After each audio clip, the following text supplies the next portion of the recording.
शिंदे गटाचे विजय शिवतारे बारामतीमध्ये पवारांच्या विरोधामध्ये अपक्ष लढणार। पदाधिकाऱ्यांचा विजय शिवतारेंना पाठिंबा।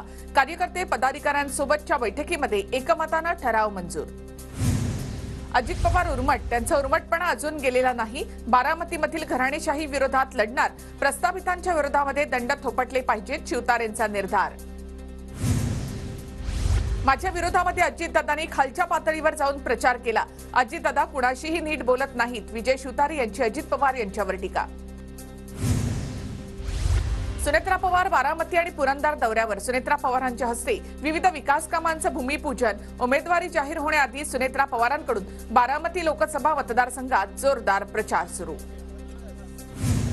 बारामतीमध्ये लागला सुनेत्रा पवार यांचा निर्धार। महाविजयाचा बॅनर। उत्साही कार्यकर्त्यांना लावलेल्या फलकाची चर्चा। श्रीकांत शिंदेंच्या घोषणेला अर्थ नाही। नाशिक लोकसभेच्या उमेदवारीचा निर्णय वरिष्ठ पातळीवर होणार। भाजपचे इच्छुक उमेदवार दिनकर पाटील यांची प्रतिक्रिया। नाशिकची जागा धनुष्यबाणावर लढण्याची कार्यकर्त्यांची भूमिका। श्रीकांत शिंदेंच्या घोषणेनंतर हेमंत गोडसेंची प्रतिक्रिया। हेमंत गोडसेंच्या उमेदवारीच्या घोषणेनंतर शांतिगिरी महाराज नाराज। तिकीट मिळालं नाही तर अपक्ष लढणार, शांतिगिरी महाराजांची भूमिका। नाशिकमध्ये शिवसेनेचाच खासदार असेल, आजचाच उमेदवार जिंकून येईल, संजय राऊत यांच्याकडून विश्वास व्यक्त। महायुतीमधील जागा वाटप अजूनही पूर्ण झालेलं नाही, त्यामुळे जागा वाटपासंदर्भात होणाऱ्या चर्चा कपोलकल्पित।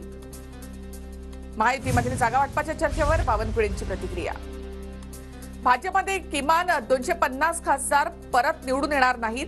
भाजपचा 400 पारचा नारा कदाचित 200 पर्यंत थांबू शकेल, संजय राऊतांची केंद्रातील सरकारवर टीका। मुंबईतील 3 विद्यमान खासदारांना डच्चू मिळण्याची शक्यता। मुंबईमध्ये भाजप 5ही जागा लढणार, तर 1 जागा शिंदे गटाला। ठाण्याची जागा शिंदे गटाला देण्याचा प्रस्ताव असल्याची सूत्रांची माहिती।